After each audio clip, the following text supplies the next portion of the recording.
तुम अभी साल की शुरुआत में ही छुट्टी करके या अपने काम से किसी और को छुट्टी करवा के अभी दर्शन करने मत जाओ। जब मई जून का समय आएगा ना, अपने आप से तुम्हें छुट्टी मिल जाएगी।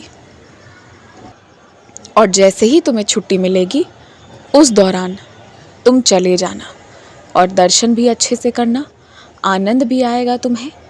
और फिर तुम जो सीखना चाह रहे हो, जो अनुभव भी करना चाह रहे हो ना, वो तुम्हें शांत मन से, खुशी से, आराम से मिल पाएंगे।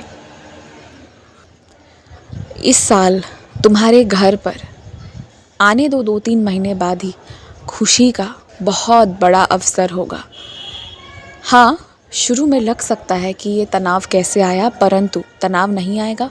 खुशी का माहौल होगा, जीवन आगे बढ़ेगा। तुम अपने से छोटे भाई बहनों बच्चों को जिस तरह से आगे बढ़ते देखना चाहते हो ना, वो हो जाएगा। वो अपने आगे के जीवन में बहुत अच्छे से आगे बढ़ेंगे। कुछ बहुत अच्छा फैसला होगा और तुम सबके मन में अंततः संतुष्टि रहेगी। मैंने तुम्हारे माध्यम से किसी व्यक्ति को बहुत डराया है, ताकि या तो वो अपने काम अच्छे से करे, या फिर अगर वो अपने काम नहीं करेगा तो वो वैसी जिम्मेदारी उठाए ही नहीं अपने सर पर। तुम्हारे माध्यम से उस व्यक्ति को एक एक पैसे की कीमत सही तरीके से अब समझ में आएगी और तुम्हारे माध्यम से वो व्यक्ति अपने जीवन में और काम करने के तरीके में सुधार करेगा।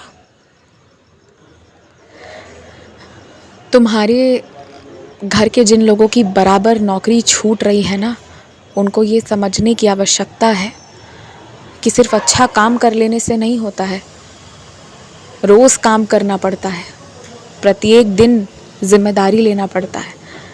वरना अगर कोई अच्छा है ना, तो अच्छे होने से जीवन नहीं चल जाएगा, उसे सिद्ध करना पड़ेगा। अच्छाई सिद्ध रोज़ तरीके से काम करके ही हो सकता है, अन्यथा नहीं हो सकता। ये बात समझाओ, और जब तक ये बात समझ नहीं आएगी ना, ये सिलसिला कैसे ख़त्म हो सकता है। अगर हफ्ते में 3-4 दिन अनुपस्थित रहेगा कोई भी व्यक्ति अपने दफ्तर से, तो उसे कोई दूसरा व्यक्ति क्यों पैसे देगा।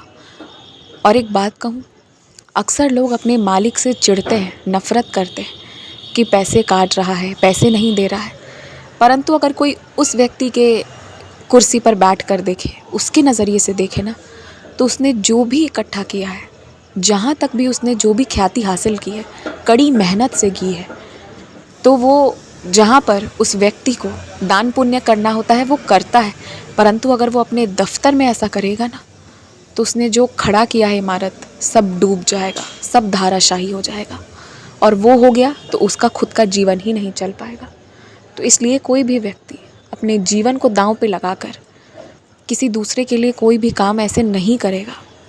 ये बात सबको समझना होगा। जिन लोगों के पास धन अधिक है या जो मालिक हैं, उनसे चिढ़ने की बजाय उनके नज़रिए से सोचना भी आवश्यक है। दोनों बात है, अगर अपनी सोचनी है तो सामने वाली की भी सोचनी होगी। नज़रिया सही रखना आवश्यक है, और सही वही है जो निष्पक्ष है, यानी कि दोनों पक्षों की सुन रहा है, किसी एक की तरफ झुकाव नहीं है। खुश रहो।